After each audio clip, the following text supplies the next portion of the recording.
Bueno, vamos a arrancar con algo que hoy en día damos totalmente por sentado, pero que ha sufrido una transformación literalmente brutal a lo largo de los siglos. Hablamos de la preparación atlética. Es alucinante pensar cómo hemos pasado de depender casi exclusivamente del talento crudo, de lo que nos venía de fábrica, a desarrollar una ciencia tan milimétrica y programada. En este análisis vamos a explorar ese viaje hacia el máximo rendimiento humano. Un camino que, como veremos, está lleno de ensayo, error, un par de rebeliones metodológicas y unos saltos tecnológicos increíbles.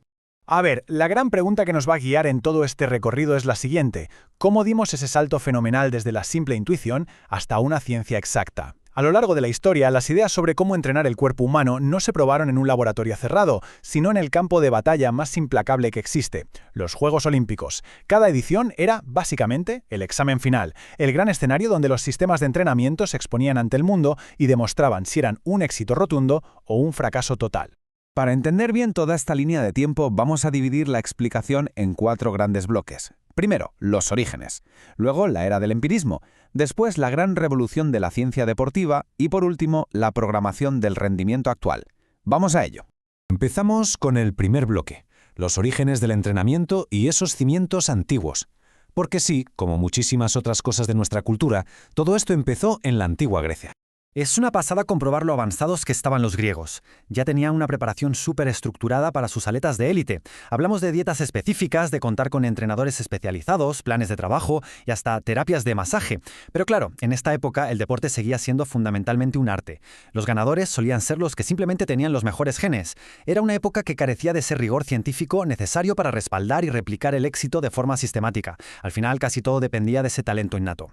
Y si miramos cómo avanzó la historia, vemos que los Juegos Olímpicos marcaron el ritmo de todo esto. El investigador Pereira da Costa elaboró esta cronología y es súper reveladora. Partimos del periodo de las artes en la antigüedad, dando un salto gigante hasta la improvisación en los primeros Juegos modernos de 1896, y a partir de ahí la cosa se acelera. En 1920 entramos en el empirismo, en el 52 la etapa precientífica. En Tokio 64 llega el periodo científico con todas las letras y para 1980 ya estamos de lleno en el periodo tecnológico. Cada olimpiada ponía a prueba el sistema anterior, descartando lo que ya no servía. Pasamos así al segundo bloque, la era del empirismo, o la etapa del ensayo y error. Fue una transición absolutamente crucial. Se empezó a entender que con el talento solo no íbamos a ninguna parte. Era indispensable planificar, aunque fuera a base de puro instinto y de ir probando a ver qué funcionaba. Lo realmente interesante de este momento es el choque entre dos mundos. Por un lado tenemos la etapa empírica pura, basada en la mera observación. Entrenadores como Lur y Píncala empezaban a destacar, pero el instinto seguía mandando.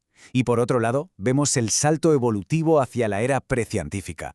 De repente aparecen objetivos biológicos claros, se estructuran las temporadas deportivas, surgen tablas de trabajo rigurosas y, ojo a esto, la intensidad empieza a ser más importante que pasarse horas y horas entrenando sin sentido. Un ejemplo buenísimo de esta época es el famoso fartlek. Lo creó el sueco Gosse Holmer por allá en 1930 y literalmente significa juego de velocidad. Era un método supernatural, casi como un juego, donde el deportista variaba la intensidad según le apetecía, corriendo por terrenos irregulares, por la arena, subiendo colinas. Fue un descubrimiento empírico monumental. Demostró, a base de pura práctica, que mezclar alta y baja intensidad daba unos resultados fisiológicos fantásticos. Y todo esto, mucho antes de que la ciencia dura pudiera explicar exactamente por qué funcionaba tan bien. Y así llegamos al tercer bloque, la revolución de la ciencia deportiva y el ascenso del sistema. A mediados del siglo XX, el mirar a ver qué pasa se acabó. Entró en juego la investigación fisiológica implacable, y el método científico arrasó con el empirismo. Los arquitectos de esta revolución lo cambiaron absolutamente todo. Entre 1930 y 1960, figuras como Krummel y Píncala demostraron que hacer sprints intensos con descansos funcionaba mejor que solo correr fondo.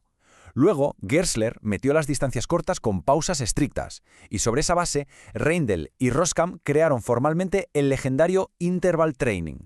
Pero el gran punto de inflexión fue cuando Carol Adam adaptó esto al remo en 1955. Los resultados fueron de locos. Para el Mundial del 62, su equipo alemán ganó 5 de las 7 medallas de oro posibles. El sistema había vencido al talento puro y duro. Para entender cómo cambió la mentalidad, esta cita de Raúl Mollet de 1961 da en el clavo totalmente.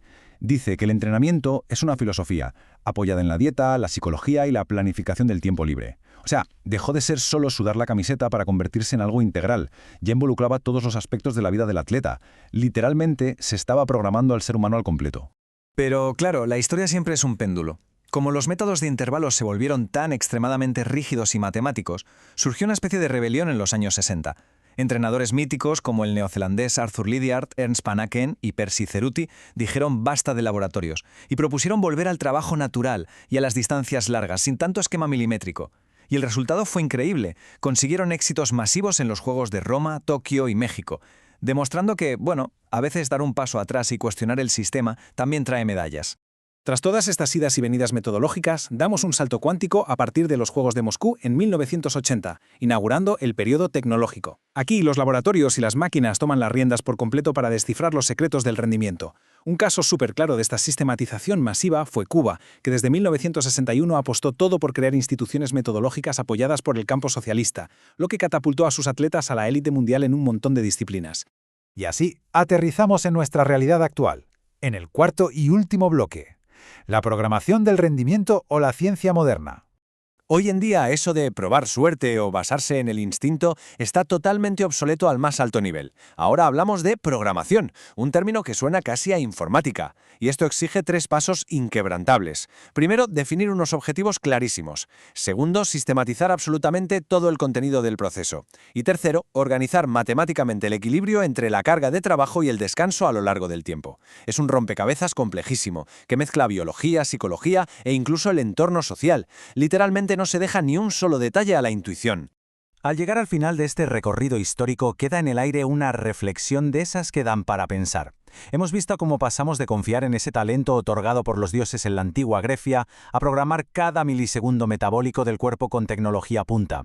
Pero, viendo este nivel de control casi de ciencia ficción, cabe preguntarse, a medida que avanzamos hacia el futuro, ¿hasta qué punto el éxito deportivo de hoy sigue siendo fruto de ese talento humano innato y cuánto es simplemente el resultado directo de una ciencia programada impecablemente? Es una duda enorme que cada nueva competición nos seguirá planteando.